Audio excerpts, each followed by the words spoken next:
Hello guys, welcome back to my channel. It is blogger. আমি উত্তম, তোমরা সামনে চলে এসেছি আর একটা ইন্টারেস্টিং ব্লগ নিয়ে।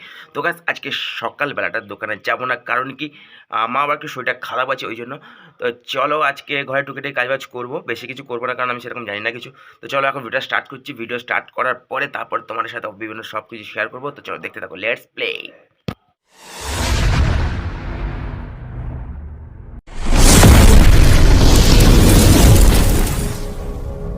তো গাইস, বাবা এইমাত্র ঘুম থেকে উঠলেন, আর ঘুম থেকে উঠে ব্রাশ টাশ করে এখন বসছেন খেতে, যেহেতু বাবাটা শরীরটা খারাপ ছিল। আর সেই মাত্রই চলে এসছেন ডাক্তারবাবু। তো ডাক্তারবাবু একটু ওষুধপত্র দিয়ে একটু কম ওষুধপত্র নিয়ে এসেছিলেন, তো এখন যাবো আমি ডাক্তারবাবু কাছে ওষুধ আনতে। তো গাইস, ডাক্তারবাবু তো বাড়িতে গিয়েছিলেন, তো বর্তমানে ওষুধ সেখানে কম ছিল, তো সেখান থেকে বর্তমানে এসেছি ডাক্তারবাবুর চেম্বারে। তো এখানে কিছু ওষুধ নেবো, তো চলে এসেছি। এই যে পিছনে সব ওষুধ রাখা আছে, ডাক্তারবাবু গেছেন একটু বাইরে, তো টুক করে আমি ভিডিওটা বানিয়ে নিলাম ওই জন্য। তো চলো ওষুধটা নিয়ে বাড়িতে যাওয়ার মির্জাপুর যাবো মাছ ফাছ কিছু আনতে। তো আজকে একটু হালকার উপর রান্না হবে। তো চলো গাছ দেখতে থাকবো, এটা কন্টিনিউ থাকবে।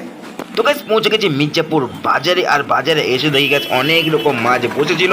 তো তার মধ্যে আমরা নোনা মাছটা নেবো না, কারণ একটু সমস্যার জন্য। তো এখন আমি দেশি মাছের মতো দেশি মাছটা কেটে নিই।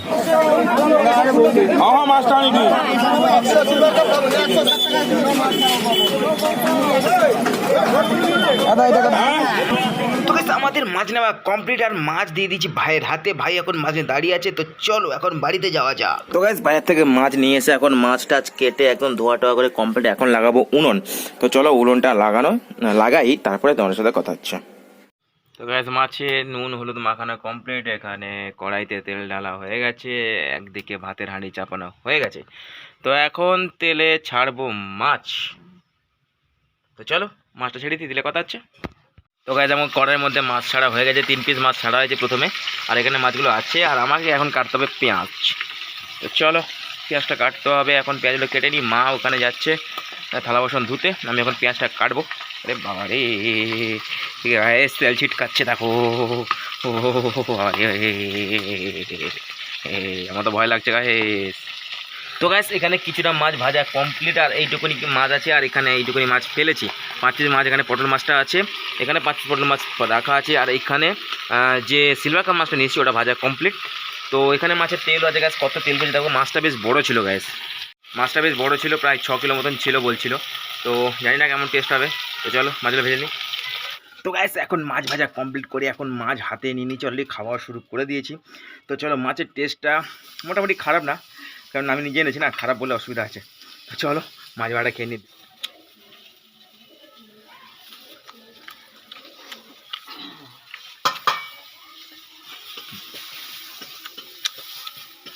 Leg piece.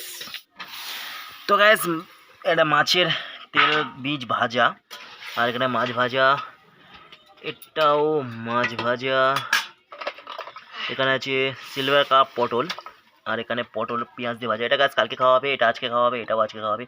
অ্যাট লাস্ট বসে গেছে এখানে তরকারি, হালকার উপরে যে তরকারিটা হবে, যেটা ক্যাচকলা আলু আর লাউ খাড়া দিয়ে, তাই তো। তো চলো, ভাতের ওখানে কন্ডিশন প্রায় শেষের উপরে। তো চলো গাইস, একদম রান্নার শেষে দেখা হচ্ছে। তো গাইস, বর্তমান রান্না বান্না সব কমপ্লিট। এখন চলে এসেছি একটা বেরেল, যেটা দিয়ে ওষুধ মারা হয় গাছ। তোমরা যারা গ্রামে থাকো তারা অবশ্যই জানো। তো সেই বেরেলটায়, এই যে গাছ, সেই বেরেলটা, এই বেরেলটা কালকে বাবা ওষুধ মেরেছিলেন, ওটা এখন ওয়াশ করা হবে শ্যাম্পুর জল দিয়ে। তো চলো এখন বেরেলটাকে ভালো করে ওয়াশ করে দিই, তারপরে খাওয়া দাওয়া আছে, সব কিছু আছে, সেটা দেখি কী করা যায়। তো গাইস, এখন বেরেল ওয়াশ করা হচ্ছে। এই যে সে বেরেল দেখো, শ্যাম্পুর জল গাইস, এটা শ্যাম্পুর জল বেরোচ্ছে, ওয়াশ একদম চাকাচাক করা হচ্ছে। তো গাইস, সব কাজ বাজ শেষ করে এখন আমি বসে গেছি খেতে। তো আজকের ভিডিওটা গাইস এই পর্যন্তই, দেখা হচ্ছে নেক্সট কোনো ভিডিওতে, নেক্সট কোনো ব্লগে। ততক্ষণ বন্ধু টাটা।